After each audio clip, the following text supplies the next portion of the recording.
Hello दोस्तों, नमस्कार। मैं हूं सुजीत कुमार। आप सभी को आपके अपने यूट्यूब चैनल मैथ वाला पर स्वागत करता हूं। दोस्तों, इस लेक्चर में हम लोग क्वेश्चन बैंक 2019 का ग्रुप ए का हम सॉल्यूशन लेके आए हैं। जो वेक्टर एनालिसिस जो पढ़ना था वही वेक्टर एनालिसिस का हम फिर से सॉल्यूशन लेके आ रहे थे क्वेश्चन बैंक 2019 का। दोस्तों, इससे पहले 2020 का ऑलरेडी वीडियो डाला गया है और आप लोग बहुत अच्छे से वीडियो को देख भी रहे हैं और प्यार भी दे रहे हैं। और मैं उम्मीद करता हूं कि आप लोगों को जो हम वीडियो डाल रहे हैं उससे आपको बेनिफिट हो रहा है। दोस्तों, तो आप प्लीज़ प्लीज़ प्लीज़ वीडियो को शेयर कर लेंगे और अगर सब्सक्राइब नहीं किए हैं तो सब्सक्राइब भी आप कर लेंगे दोस्तों, ठीक है। तो चलिए मैं शुरू करता हूं। जो क्वेश्चन हम लेके आ रहे थे क्वेश्चन बैंक 2019 का पेपर 4 का जो है, देखिए यहाँ से क्वेश्चन नंबर फर्स्ट में क्या दे रखा है, define a scalar triple product and give its geometrical interpretation. दोस्तों, ठीक है, यानी आपको स्केलर ट्रिपल प्रोडक्ट क्या है उसका डेफिनेशन आपको देना है और उसका ज्योमेट्रिकल मीनिंग क्या है दोस्तों उसको भी आपको देना है। उससे आप लोग का एग्जाम समाप्त होगा। उसके 2 या 3 दिन के बाद मेरा बीएससी पार्ट 3 मैथ ऑनर्स का एक ऑनलाइन पेड क्लासेस स्टार्ट होगा दोस्तों। तो जो भी बच्चे अगर घर बैठे टाइम पे और बढ़िया से सिलेबस को कंप्लीट करना चाहते हैं तो कोर्स को परचेज कर सकते हैं और कोर्स को परचेज करके आप कंप्लीट सिलेबस पढ़ सकते हैं। कोर्स को परचेज करने के लिए यहाँ जो नंबर दिखाई दे रहा है उस नंबर पे कॉल करेंगे या व्हाट्सएप मैसेज करेंगे, उसके थ्रू से एडमिशन के प्रोसेस को हम लोग कंटिन्यू कर लेंगे। तो चलिए यही क्वेश्चन जो है आपका फर्स्ट नंबर क्वेश्चन हम शुरू करते हैं, डिफाइन स्केलर ट्रिपल प्रोडक्ट। दोस्तों, ठीक है, तो सबसे पहले हम लोग यहाँ से देखिए, यहाँ से स्केलर ट्रिपल प्रोडक्ट क्या होता है इसके बारे में हम लोग बातें करेंगे, यानी उसका डेफिनेशन क्या है, किसे कहते हैं स्केलर ट्रिपल प्रोडक्ट। देखिए दोस्तों, if vector A, vector B and vector C be any 3 vectors, यानी ए बी सी क्या है, कोई 3 वेक्टर्स है, then dot of 1 vectors with the vector product of other 2 vectors, यानी एक वेक्टर के साथ डॉट और बाकी 2 वेक्टर के साथ क्रॉस, ठीक है, are called scalar triple product. और उसी को क्या कहा जाता है, तो स्केलर ट्रिपल प्रोडक्ट कहा जाता है किसका, तो वेक्टर ए बी सी का दोस्तों, ठीक है। और इसको डिनोट कैसे किया जाता है, it is denoted by a dot B cross c, या इसी चीज़ को आप लिख सकते हैं, क्या लिखोगे यहाँ से, ए क्रॉस बी डॉट सी लिख सकते हैं दोस्तों, ठीक है। तो स्केलर ट्रिपल प्रोडक्ट क्या होता है कि फर्स्ट वेक्टर के साथ डॉट और बाकी 2 वेक्टर के साथ क्रॉस जो निकालते हैं उसी को स्केलर ट्रिपल प्रोडक्ट कहा जाता है। और लिखा कुछ इस तरीके से जाता है दोस्तों, ठीक है। देखिए, since the product vector A dot B cross C contain both sign dot और क्रॉस, यानी यह जो स्केलर ट्रिपल प्रोडक्ट में जो है यहाँ दोनों साइन यूज हो रहा है, डॉट का भी और क्रॉस का भी यूज हो रहा है, therefore it is called mixed product दोस्तों, ठीक है। तो इसको क्या कहा जाता है, इसीलिए इसको मिक्स्ड प्रोडक्ट के नाम से जाना जाता है दोस्तों। तो इस तरीके से हम लोग स्केलर ट्रिपल प्रोडक्ट का डेफिनेशन देख चुके हैं और आप लोग समझ भी गए होंगे। बस आपको इसको याद कर लेना है, 1-2 बार आप उसको प्रैक्टिस कर लेंगे तो निश्चित रूप से याद होगा दोस्तों, ठीक है। अब हम लोग आते हैं इसका ज्योमेट्रिकल इंटरप्रिटेशन क्या है, कैसे है, उसको हम लोग देखते हैं मेरे भाई, ठीक है। चलिए दोस्तों, हम लोग geometrical interpretation of scalar triple product की बात करते हैं दोस्तों, ठीक है। देखिए, यह ज्योमेट्रिकली क्या करता है, to prove that A dot B cross C is numerically equal to the volume of parallel pipe with vector A, vector B, vector C as coterminous edges. दोस्तों, मतलब कि जो आपको स्केलर ट्रिपल प्रोडक्ट जो है ना वह geometrically आपको एक पैरेलल पाइप के वॉल्यूम को रिप्रेजेंट करता है दोस्तों, ठीक है। और यह ए डॉट बी क्रॉस सी जो है वह क्या होता है, एक पैरेलल पाइप का वॉल्यूम होता है जहाँ vector A, vector B, vector C क्या है उसका, तो को टर्मिनस एज है दोस्तों, ठीक है। तो चलिए अब हम इसको प्रूफ करके आपको दिखाते हैं कि यह जो है ना आपको न्यूमेरिकली जो है ना एक वॉल्यूम ऑफ पैरेलल पाइप को शो करता है या रिप्रेजेंट करता है। कैसे रिप्रेजेंट करता है इसको हम लोग प्रूफ के थ्रू हम लोग देखेंगे दोस्तों, ठीक है। चलिए स्टूडेंट्स, यहाँ से हम एक पैरेलल पाइप आपको बना लिए हैं, ठीक है। यह एक पैरेलल पाइप है जिसका को टर्मिनस एज जो है ना आपका ए या वेक्टर बी है या वेक्टर सी है और यह आपका वेक्टर ए है दोस्तों, ठीक है। यह क्या है, आपका को टर्मिनस एज है मेरे भाई, ठीक है। देखिए, जो डायग्राम में हम किए हैं वही चीज़ यहाँ भी हम लिख लेते हैं। Let's consider a parallel pipe O B D C E F G A, O B D C, उसके बाद में क्या है यहाँ से जी एफ ई ए, यह सब क्या है आपका एक पैरेलल पाइप है दोस्तों जिसका को टर्मिनस एज जो है ना ओ ए, यानी ओ ए, यह आपका क्या है वेक्टर ए है, ओ बी यानी यहाँ से यहाँ का जो वेक्टर बी है, या क्या है आपका ओ सी इक्वल टू क्या है आपका वेक्टर सी है दोस्तों, ठीक है। अब यहाँ से आप देखेंगे क्या, हम लोग यहाँ से let n cap a be a unit vector perpendicular to parallelopiped O B D C having the direction b cross c. यानी यह जो एन कैप जो है दोस्तों, एन कैप एक हम यूनिट वेक्टर ले लिए हैं जो कि परपेंडिकुलर किसका है, ओ बी डी सी, यानी इस प्लेन पे यह वेक्टर परपेंडिकुलर है और किसके डायरेक्शन में, तो बी क्रॉस, यहाँ से बी क्रॉस सी के डायरेक्शन में क्या है, यह परपेंडिकुलर है। बी क्रॉस सी का डायरेक्शन तो आपका यही होता है, तो यही इसके क्या है पैरेलल आपको, या इसी के एलोंग क्या है वह तो परपेंडिकुलर है दोस्तों, ठीक है। फिर यहाँ से ये let A M equal to H. अब यहाँ से देखिए ए एम क्या है भाई, तो ए एम यानी यहाँ से लेकर यहाँ तक का डिस्टेंस को हम क्या मान के चल रहे हैं, तो एच मान के चल रहे थे दोस्तों, ठीक है। And theta be the angle between direction of N cap and vector A दोस्तों, ठीक है। अब यहाँ से देखिए यह एंगल जो है ना हम थीटा मान के चल रहे थे, यानी यह एंगल जो है ना आपका थीटा है, तो यह एंगल जैसे थीटा होगा तो ये भी एंगल आपका क्या होगा, थीटा हो जाएगा दोस्तों, अल्टरनेट एंगल से मेरे भाई, ठीक है। तो अब यहाँ से देखिए हम लोग क्या कर रहे थे, then a dot B cross c, A dot B cross सी को ही हम लोग यहाँ से जानते हैं ना वेक्टर ए डॉट कर दिए, और यह बी क्रॉस सी जो है ना वह किसको रिप्रेजेंट करता है, तो एरिया ऑफ पैरेललोग्राम, इसका आपको एरिया को रिप्रेजेंट कर रहा है, ओ बी डी सी के एरिया को रिप्रेजेंट करता है, इंटू एन कैप है, तो यहाँ से एन कैप हम लोग लिख लिए मेरे भाई, ठीक है। अच्छा फिर आप यहाँ से देखिए यह area of parallelogram of O D C, O B D C A dot N cap हम लिख चुके हैं मेरे दोस्त। अब हम क्या कर रहे थे, तो दोनों तरफ हम मॉड लगा दिए दोस्तों, ठीक है, क्योंकि आप जानते हो ना यहाँ से ए डॉट एन कैप है, तो हम लोग जानते हैं से vector A dot vector B को आप क्या लिखते हो, अगर मॉड लगाते हैं हम लोग यहाँ से जानते हैं क्या लिखते हैं हम लोग, तो ए बी कॉस थीटा लिखा करते हैं दोस्तों, ठीक है। तो इसका जैसे मॉड लगाओगे तो क्या लिख सकते हो यहाँ से, इसका ए का वेक्टर ए का मॉड, फिर यहाँ वेक्टर बी का मॉड इंटू कॉस थीटा लिख सकते हैं, तो कॉस थीटा हम लोग यहाँ से लिख दिए। अब वेक्टर ए का मॉड क्या ए ही हो जाएगा, और एन कैप क्या था, तो एक यूनिट वेक्टर था, तो उसका क्या होगा आपका मैग्नीट्यूड 1 हो जाएगा इंटू कॉस थीटा कर दिए दोस्तों। कर सकते हैं, बिल्कुल लिख सकते हो। और इसको हम लोग एज एट इज करके लेके आ रहे थे, एज एट इज करके लेके आ रहे थे। फिर यहाँ से देखिएगा यह ए का वैल्यू हमको फाइंड आउट करना है, ठीक है, यानी वेक्टर ए है तो ए का वैल्यू अगर फाइंड आउट करना है तो देखिए ए का वैल्यू निकालने के लिए यह फिगर से हम लेके चल रहे थे, ठीक है। यह फिगर हम बात कर रहे थे कौन फिगर में, तो ओ एम ए, यहाँ ए है तो ए का वैल्यू हम अगर निकालना चाहेंगे तो यही चीज़ हम यहाँ लिखे हुए हैं ओ एम ए, ठीक है। और हमको क्या करना है, देखिए यहाँ से यह एंगल आपका थीटा है, तो यह एंगल थीटा है, और यह आपका क्या था, यह आपका ए था, ठीक है। तो यह अगर ए था तो हम यहाँ से कॉस थीटा इक्वल टू क्या जानते हो, कॉस थीटा इक्वल टू हम लिख सकते हैं ए एम, यानी इतना ए एम अब बट्टा में ओ ए लिख सकते हैं दोस्तों, ठीक है। तो यहाँ से हम क्या कर लिए, यहाँ से देखना क्या आप इसको लिख सकते हो, A M equal to O A cos theta, और ओ ए क्या है यहाँ से लेकर यहाँ तक का क्या है ए है, तो यहाँ से लिख सकते हैं a cos theta equal to a m लिख सकते हैं मेरे भाई, ठीक है। तो यहाँ से यही बात यहाँ से लिखा गया है को क्या, या देखिए इसको लिखा गया है ओ ए कॉस थीटा, और ओ ए कॉस थीटा को आप क्या लिख सकते हो, ए एम लिख सकते हैं, तो ए एम लिख सकते हैं दोस्तों कि नहीं लिख सकते हैं, लिख सकते हैं। और ए एम हम लोग यहाँ से क्या मान के चले थे, तो ए एम हम लोग यहाँ से मान के चले थे यही आपका A M equal to S था, यानी हाइट था मेरे भाई, ठीक है। तो हम लोग तो जानते हैं ना से यह एरिया को रिप्रेजेंट कर रहा था, और एरिया में जैसे आप हाइट से अगर गुना करते हैं तो हाइट से जैसे गुना करते तो वह किसको रिप्रेजेंट करता है, वॉल्यूम को रिप्रेजेंट करता है। इसका मतलब क्या है कि a dot B cross c equal to volume of parallelopiped को रिप्रेजेंट कर रहा था, अर्थात यह क्या है आपको न्यूमेरिकली जो है ना एक वॉल्यूम ऑफ पैरेललोपाइप को ही रिप्रेजेंट करता था। यही इसका क्या था, ज्योमेट्रिकल इंटरप्रिटेशन था दोस्तों, ठीक है।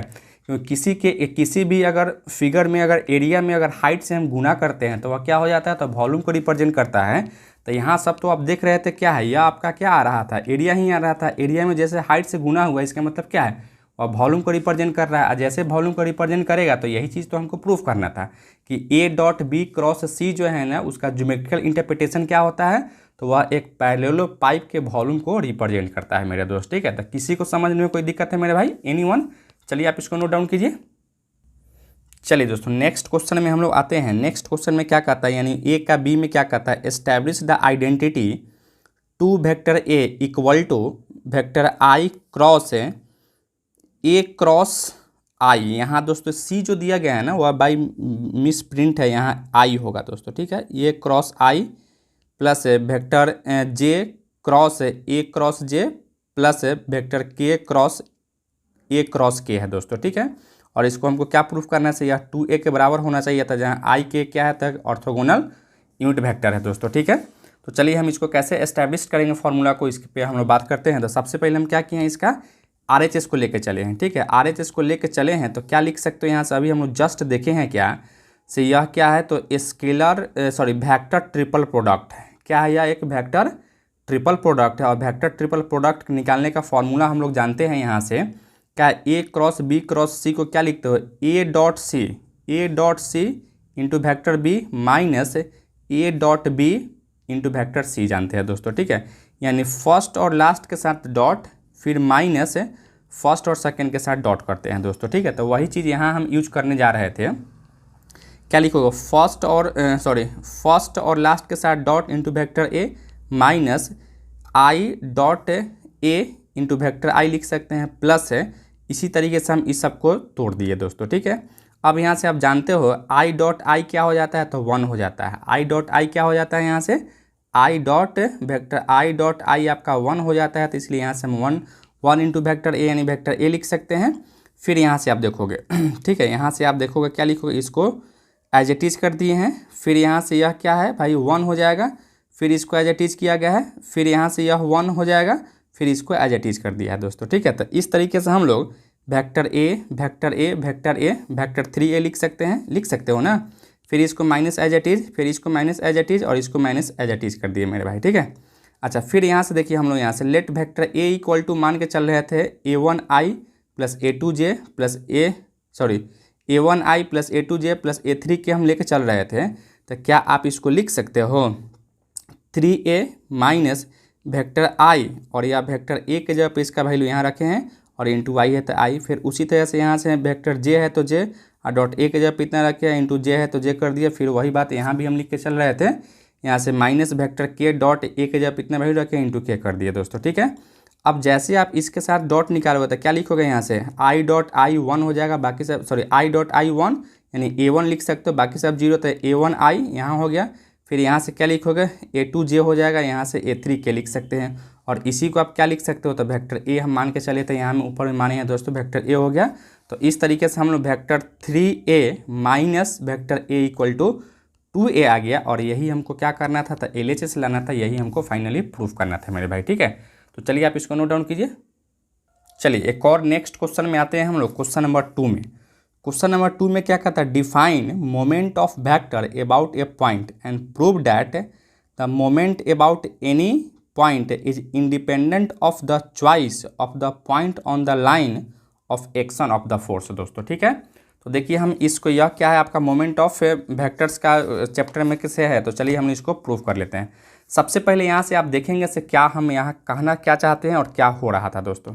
सबसे पहले यहाँ से हम क्या लिखे हैं, जो क्वेश्चन था उसको हम लिख चुके हैं। यहाँ से देखिए moment of a vector about a point, हम एक पॉइंट के अबाउट क्या निकाला है तो वेक्टर का मोमेंट हम निकालना चाह रहे थे दोस्तों। ठीक है, तो सबसे पहले हम लोग यहाँ से देखिए कि एक डायग्राम हम इस तरीके का बनाए हुए हैं, और यहाँ इस डायग्राम में क्या क्या किए हुए हैं वही चीज़ यहाँ हम लिखे हुए हैं। चलिए हम इसको देखते हैं। सबसे पहले let A P be a point on the line of a equation of force F A and A be a any point दोस्तों। देखिए यहाँ ए क्या है आपका, एक एनी पॉइंट है। ठीक है, और इस एनी पॉइंट में या जो एक्शन ऑफ फोर्स जो है ना उस पर एक पॉइंट पी है मेरे भाई। ठीक है, बी है एनी पॉइंट पी, तो लेट ए पी यानी vector A P equal to vector R, यानी यहाँ से लेकर यहाँ तक का जो है ना इस डायरेक्शन का वेक्टर क्या मान चुके हैं, यहाँ आर मान चुके हैं। The line of action of force F है, और यह जो line of action of force क्या है वो आपका एफ है। Then definition of moment of F about A equal to होता है वेक्टर आर क्रॉस एफ, यानी वेक्टर एफ यानी moment of force about point A equal to क्या लिख सकते हो, वेक्टर आर क्रॉस एफ लिख सकते हैं दोस्तों, ठीक है। और इसका मैग्नीट्यूड अगर निकालोगे, magnitude of moment of force about a point A equal to क्या लिखेंगे, यहाँ से magnitude of R cross F कर दोगे, करेंगे और यहाँ से अलग अलग करके यहाँ साइन थीटा लिख सकते हो, ठीक है, और साइन थीटा लिख सकते थे दोस्तों, ठीक है।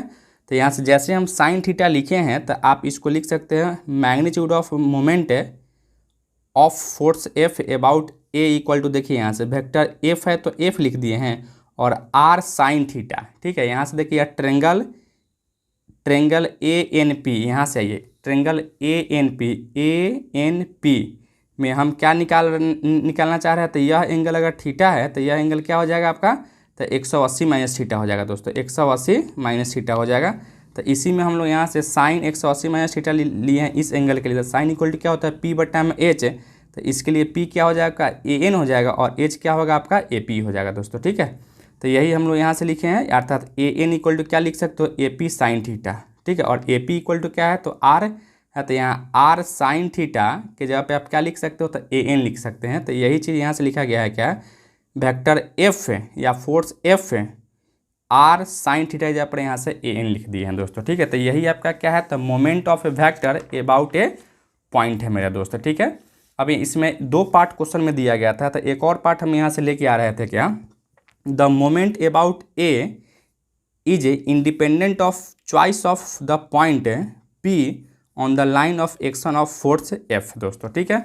फिर यहाँ से देखिए एक चीज़ और, सबसे पहले if A Q be the other point on the line of action of force, यानी इस point action of force F में क्यू क्या है आपका, कोई एक अदर पॉइंट है, देन वी हैव, अभी हम लोग vector A Q cross vector F, A Q cross vector F अगर निकालेंगे तो देखिए ए पी को आप क्या लिख सकते हो, तो ए पी को लिख सकते हैं हम लोग वेक्टर ए पी आप plus vector P Q cross vector F लिख सकते हैं, ट्रेंगल ऑफ वेक्टर एडिशन से।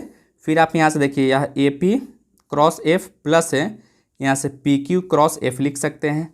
अब यहाँ से देख रहे थे क्या, यहाँ ए पी क्रॉस एफ है और यह वेक्टर पी क्यू और एफ क्या है, सेम डायरेक्शन में है, तो सेम डायरेक्शन में है तो इसका या सेम लाइन पे है तो क्या होगा, उसका वैल्यू 0 हो जाएगा।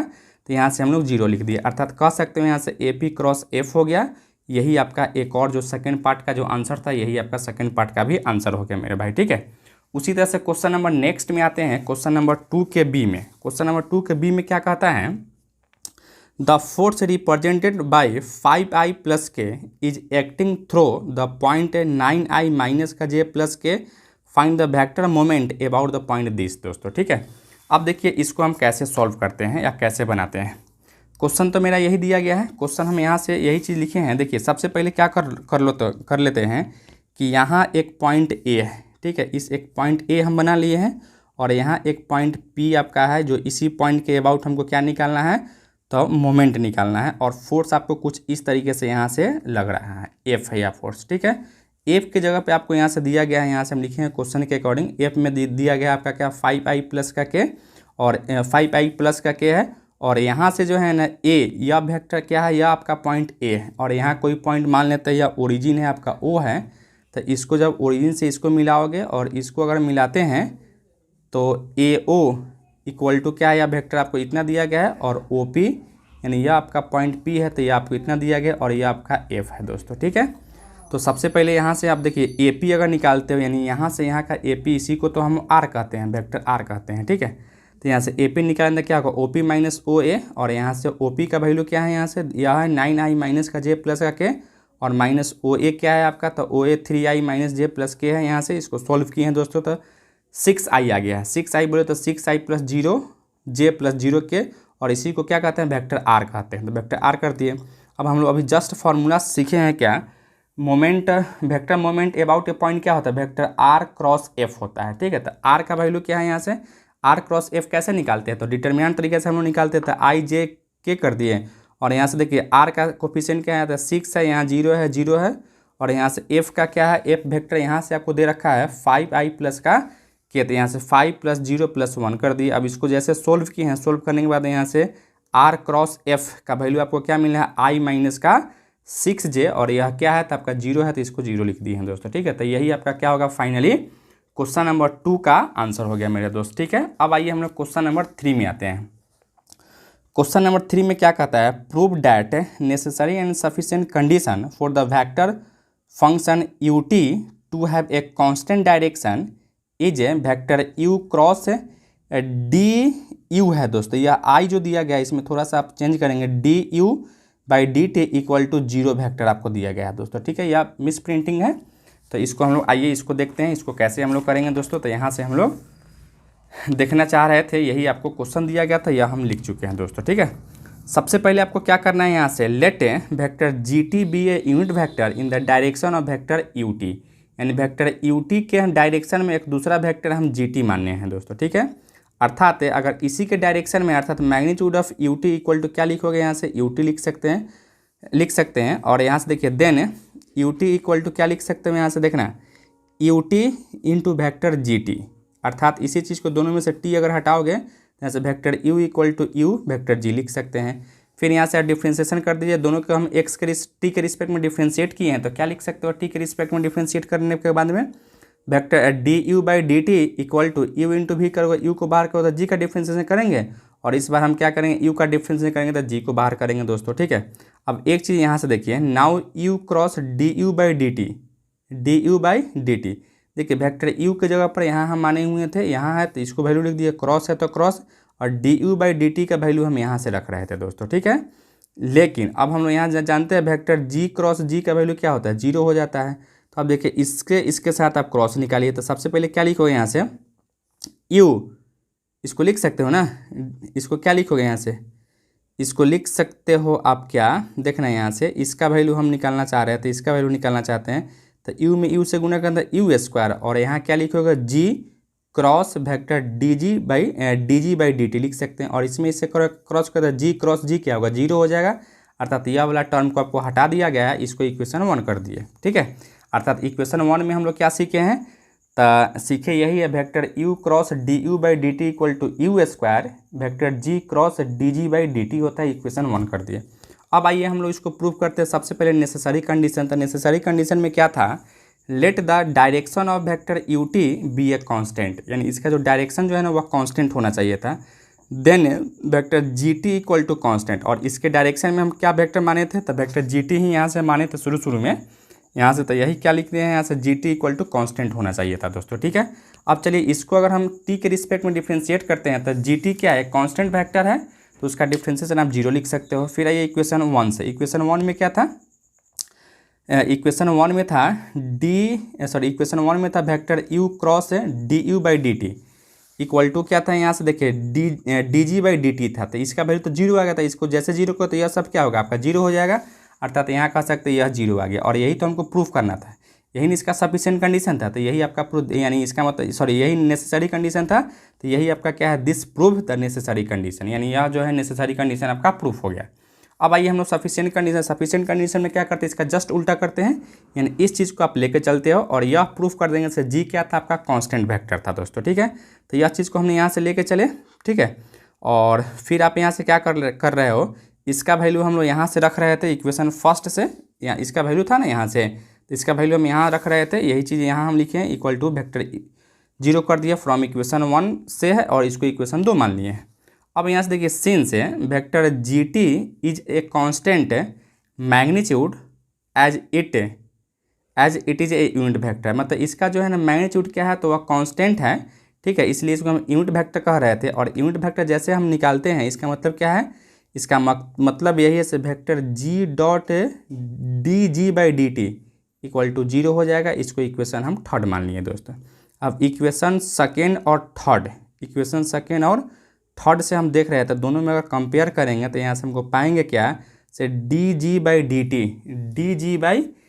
इक्वल टू 0 हो गया, अर्थात जैसे इसका डिफ्रेंशिएशन अगर 0 हो जाएगा तो हम कहेंगे क्या से जी आपका कांस्टेंट वेक्टर है, अर्थात हेंस से vector U possesses a constant direction, this proof the sufficient condition, यानी यही इसका क्या है, तो सफिशिएंट कंडीशन था, यही सफिशिएंट कंडीशन इसका हो गया मेरे दोस्त। ठीक है, तो इस तरीके से हम क्वेश्चन नंबर 3 का 1 हम कर चुके हैं। अब आते हैं क्वेश्चन नंबर 3 का बी में दोस्तों। ठीक है, अब यहाँ से 3 का बी में क्या कहता है, if vector A is a constant vector and vector R equal to X comma Y comma Z, यानी यह कोई एक पॉइंट दिया गया है जिसका पोजीशन वेक्टर आर है, तब हमको प्रूफ करना है क्या, divergence of a vector are cross A equal to आपको 0 प्रूफ करना है। ठीक है, तो देखिए हम इस क्वेश्चन को कैसे करते हैं, इसको 0 हमको प्रूफ करना है। तो यहाँ से हम लोग देख लेते हैं कैसे क्वेश्चन को बनाएंगे। देखिए सबसे पहले यही क्वेश्चन आपको दिया गया था, क्वेश्चन को हम लिख चुके हैं।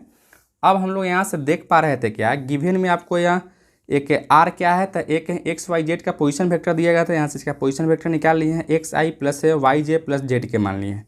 इसको एक्स के रिस्पेक्ट में डिफ्रेंशिएट करेंगे पार्शियली, तो यह इसका डिफरेंस 1 हो जाएगा, बाकी का 0 यानी आई हो जाएगा।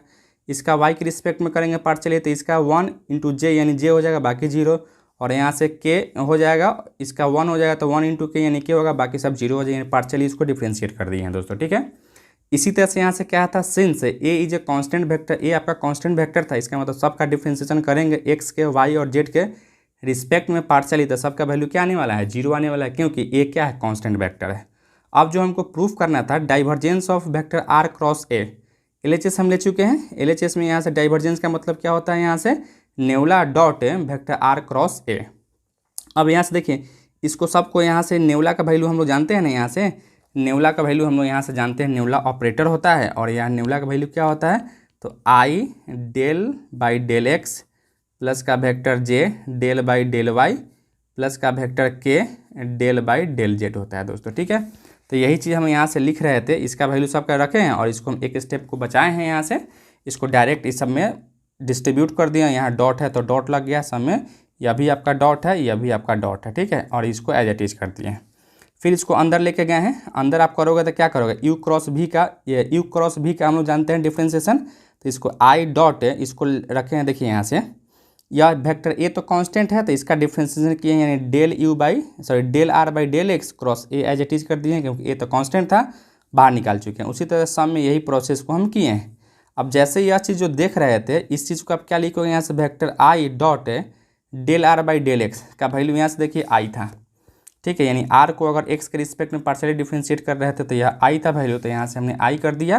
और यहाँ से वेक्टर ए उसी तरह से प्लस वेक्टर जे डॉट इसका वैल्यू क्या होगा, जे क्रॉस ए, और यहाँ से के डॉट वेक्टर के क्रॉस के हो गया दोस्तों। ठीक है, अब यहाँ से देख रहे थे दोनों वेक्टर सेम है, डॉट प्रोडक्ट में कोई भी दो वेक्टर का सेम वेक्टर का अगर स्केलर ट्रिपल प्रोडक्ट निकालते हैं तो वैल्यू 0 हो जाता है, यानी इसका भी वैल्यू 0, इसका भी वैल्यू 0, इसका भी वैल्यू 0, तीनों 0 को ऐड करेंगे तो यह फाइनली आपका 0 हो गया। तो इस तरीके से हम लोग क्वेश्चन बैंक 2019 का ग्रुप ए का पेपर 4 का टोटल क्वेश्चन कर चुके हैं।